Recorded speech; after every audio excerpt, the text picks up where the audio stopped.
from Bateman Talks Tottenham, back with another video of my dad Paul. Hello. Where today we will be previewing the Everton game tomorrow, as Ange has now had his press conference where we'll start with the team news, where he said that Giovanni Lo Celso is back after he's had that muscle injury that left him out of the Forest game. Brennan Johnson is fine after the concussion, and Ashley Phillips is back as well. So you'd expect we'll probably see him on the bench, as with Lo Celso, wouldn't you? Yeah, that's all good news all round, and others on the way. Yeah, and he was also asked about Bentancur, Maddison and Mickey van de Ven, where he stated that Maddison is not as far ahead as Van de Ven in the schedule, but that Van de Ven was ahead of schedule and they're expected to be fit around in January at some point. He was asked about later in the month of January, and he sort of alluded to that it's going to be in January, early to mid-January, which is, I think, not really new information than what we already knew. But it's very important that happens with the players we've got going across to the African Cup of Nations, isn't it? Yeah, we need them all fit who are available then, especially. Yeah, saying that, Ben Davies has done an absolutely brilliant job since he's come in, hasn't he? Yeah, done very well indeed. Good defending. I think in the game without Romero, he's not been as good in terms of the Wolves game. Him and Dyer didn't really work, and the Man City game was a bit hit and miss with Emerson, but with him and Romero together, I think Davis has really stepped up. Yeah. You think only that Newcastle clearance, that was pretty much a goal that he got his foot on. Yeah. He's had many moments, crucial blocks, good headers. And going forward, as Ange directs. Yeah. Well, no, I think nothing's natural. Yeah, no, he's been great credit to the team in general, seeing how so many players have come out of their shell this season and come into their own, really. Yeah. I think Ben Davies is going to be a talking point this weekend, where he's going to play with no Destiny Udogie, as Ange, leading on to Ange, was asked about suspensions, and he said that it's costing us in games and it's costing us for future games, and that the players are going to have to learn by watching the game and not being able to play themselves. So on the topic of Udogie and obviously no Basuma, you'd imagine that Højbjerg is going to come in, wouldn't you?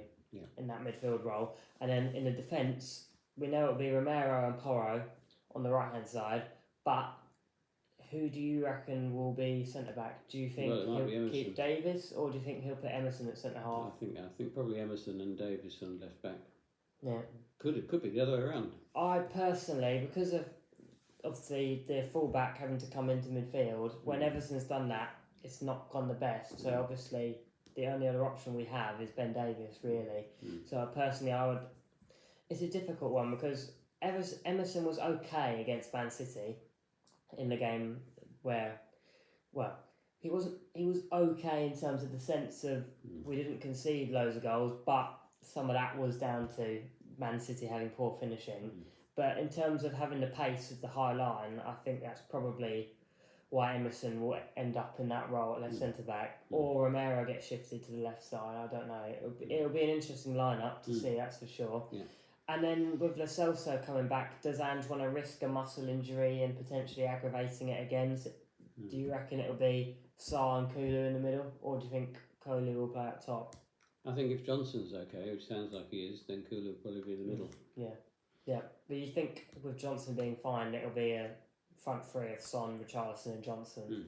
And then I guess in midfield, it's just a case of, does he go a bit more attacking with Højbjerg, Kulu and Sarr, or does he put Lo Celso and Kulu in there? I reckon it'll be Kulu, Sarr and Højbjerg personally. Celso coming on later. Right? Yeah, just partly because Everton's midfield presence has been unbelievable this season. They're missing Abdoulaye Doucouré for this weekend, which is quite a miss for them because he's been absolutely brilliant. But they've still got great players like Amadou Onana who will be playing, who have been brilliant for them. So I think the midfield is going to be where this game is won and lost, or it's going to be reliant on chances. Set pieces are going to be a threat. We know Everton mentally might not be in the best state after going out of the Carabao Cup quarter-final against Fulham, but apparently they score in 1 every 11 corners, so that is quite an amazing stat. Yeah. So I think Everton set pieces are really going to be an issue in this game that we've got to be switched on with, and we've not been the best at set pieces this season, to be fair, have we? No. Defending. So I think that is going to be a big point of this game, is having Everton with as little set pieces as possible and us well, just keeping control of the game really. Yeah. Trying to be clinical with our chances, because I think Everton, they're no mugs. Everton, if they sense a bit of blood, I think they will. Yeah, I mean, Darcy's Go done for the a kill. very good job, hasn't he? Yeah. Trying I think without their points deduction, they'd be fighting for Europe in 7th or 8th place. So they've been absolutely brilliant this season, and a bit of a weird one considering the previous seasons. The last 2 years they've been fighting to stay up on the last day. In last season, they only stayed up on the last day of the season. But what would your score prediction be coming into this game? Ooh, 2-0 to us. 2-0. I'm going to go with 2-1. I think Everton might nick a set piece potentially, but I think we should win this game. It's the sort of one where it's a difficult game, but if we don't get a win out of it, you'd still be disappointed. And particularly with players going away in January, I think the next 3 or 4 games are absolute must-wins, I would say. And Brighton isn't going to be an easy game next. Although, like we say, there's never an easy game in the Premier League. And then finally, away from the Spurs Everton, I'm sure all of you will see in the news the European Super League coming about, but thankfully all the clubs have come out and said in England that they're not in favour of it, and I think that is definitely the right decision, isn't it? Yeah.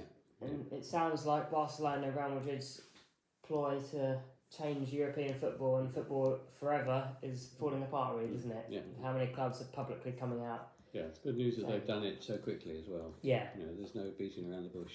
I think Manchester United, who were named one of the big frontrunners in England last time, were actually one of the first clubs to put out a statement. So I think it's good to see the widespread rejection of it. And just, it's thank God that's happened, really.